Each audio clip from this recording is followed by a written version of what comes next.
Uy, Aljo, nakakahiya ka sa mga kaklase mo at pamilya mo. Sayang ka. Nakakain ka na rin ng sistema. Tanungin mo ang sarili mo, Aljo, tama ba na hindi na ipaliwanag ng iyong partner kung paano niya ninakaw si Erich Sylvester? Itong kadyutahan ng mga kwentong kahirapan, alam mo yan. Alam ko namang matalino kayo eh.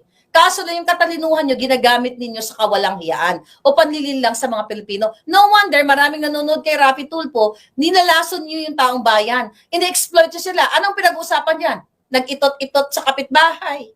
Ninakaw ang panty ni ganito. Tapos si Tulfo, yan ang pinagkikitaan. Sino ang ano dito? Sino ang may mas dangal sa atin? Ine-exploit nyo yung tao. And you talk about Tulfo, they're helping people? Hoy, Erwin, tanong mo kay Rafi. Yung kaibigan ko lumapit sa inyo. Nagbayad kami 180,000 as retainer's fee diyan sa yung who's that lawyer? Yung tungol. Okay, yung tungol, yung asawa ng anak ni Rafi. Nagbayad kami ng 180,000 diyan, walang nangyari. Ang pangako ng law firm ni Tungol na i-expose ang contractor sa Tulfo show. Ito, gusto nyo malaman. Nakwento ko na to. Ano ang sabi ng Tulfo staff? Ay, not staff, yung Tungo lawyer. Nangako kayo sa amin na isa yan. Kasi hopeless na rin yung kaibigan ko dahil naloko. Ang sabi, isa sa mga pwede nilang gawin sa serbisyo na binayaran namin, magre-represent as lawyer, tungol na yan. Kaya nga kami lumapit sa inyo during that time eh. Wala pa si Bangag noon eh, hindi pa si Bangag. Dahil akala namin matulungin ang Tulfo. Yes, this is real. Dokumentado yan. Hindi ako nagsisinungaling dito. Ayoko lang pangalanan yung tao na nanahimik yung kaibigan ko at wala naman akong permiso na sabihin ko kaya hindi ko siya papangalanan.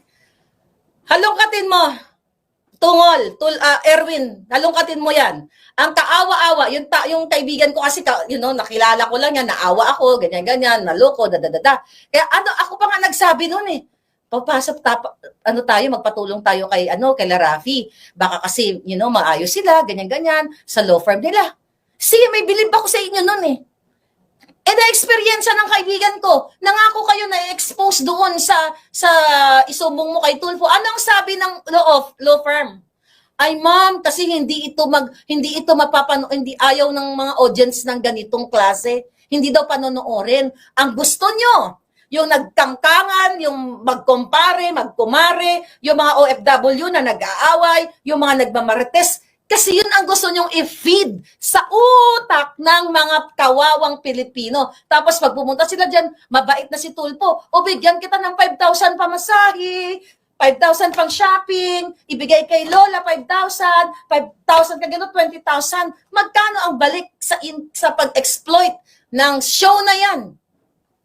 100,000, tapos yung sabi pa pala niya, natawa ko. Alam mo talaga, sana Tulfo, totoo. Ang sabi niya, yung vlogger sa Amerika, maraming viewers yan. Kumikita yun ng 100,000. Tangina, sana talaga totoo. Tulfo, I wish talagang sana totoo na kumikita ako ng 100,000 sa pagbablog. Mayaman na sana ako. US dollars, ha? They're talking US dollars. Sana talaga. Sana magkatotoo yan. Okay. Can I get 1 million viewers ngayon? Para magkatotoo. Ito sa mga palangga ko na naloloko ni Tulfo. Wala pong problema kung ikaw ay dumaan sa kahirapan, nagsumikap ka para maiahon ang iyong mga anak. Ang may problema po pag gumawa ka ng krimen. Pag gumawa ka ng loko ka ng gobyerno ng Amerika, ng loko ka ng tao, ng loko ka ng gobyerno ng Pilipinas. Yaan ang problema. Kahit ano pang ginawa mong kabutihan, 'di ba, sa pamilya mo, kung nanloko ka ng pangkalahatang Pilipino at pipigilan mo ang bunganga ni Maharlika at pauuwiin mo para mapatay ako ni Lisa Tanas, dahil galit na galit ka, then yan ay pambubudol at pambobo yan. Hindi porket ay ano pala yung mga namin, USAID. Yan, yung USAID namin. Pera ko yan pera namin yan. Kailangan ba lahat ng Amerikano na nagbibigay ng USAID pumunta ng Pilipinas para lang physically masabi tumutulong kami? Andiyan ang USAID namin Kasama ako dyan, Erwin. Gamitin mo jutak mo Sabi ko, I try to be mabait pero I cannot help it kasi loko-loko ka Nagagumot ang bayan.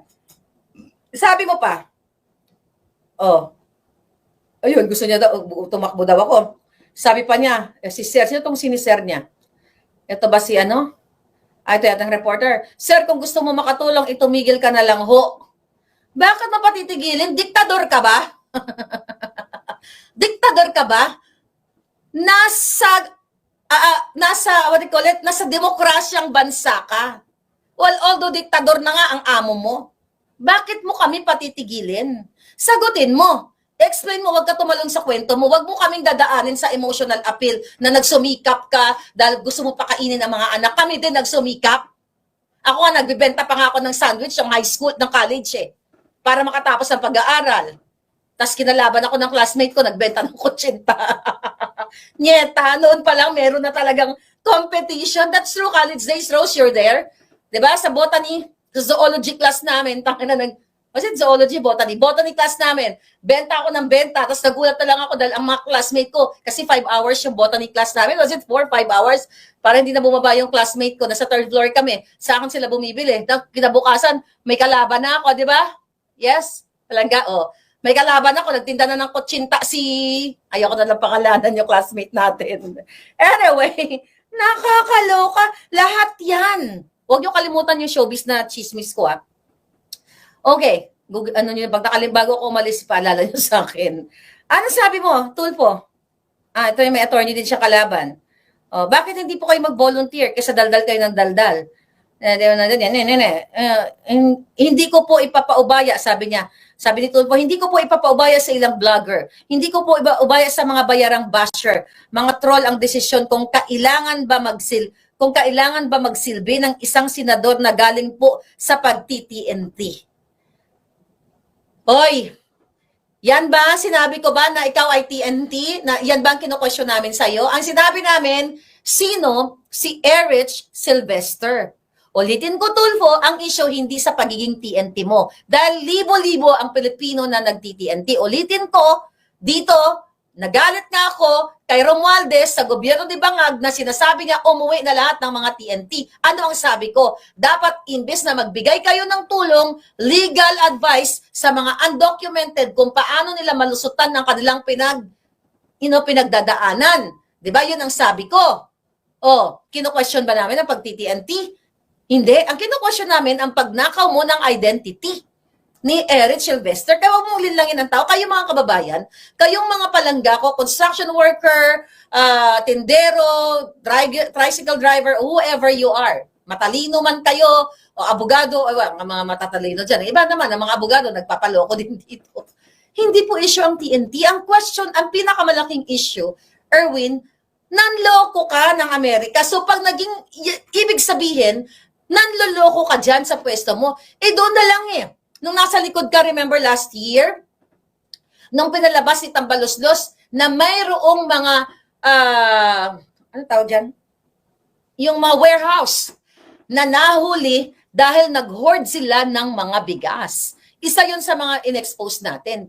Walang ipinresenta si Tambaloslos kung sino yung mga hoarders. Nandoon ka sa likod Kaya doon pa lang buwisit na ako sa'yo. Sinuportahan pa kita nung nasa DSWD ka. Pinagtanggol pa kita kay Bautista no, nalala mo? Nagpa-thank you ka pa nga yata Kasi hindi ko pa to alam. Akala ko para ka sa bayan. Hindi mo ako kaaway. Hindi kita kaaway. Pero sa ginagawa mo, naging greedy ka, Erwin. Kung ako sa'yo, I'm not telling you what to do. Pero dahil ito'y totoo naman, dahil ito'y galing sa Congress yung record Alam ng mga kongresista, pinagtatawanan ka lang, kinakapalan mo lang yung mukha mo. Huwag ka nang tumakbo. Kasi alam ko, hindi ka gagawa ng tama. The fact na nagsisinungaling ka, binabaliktad mo na kami ngayon dito ay, kami ay nagdadakdak, pinatitigil mo kami. You're not for the people, Erwin. Mahiya ka sa nanay mo. You respect your mother.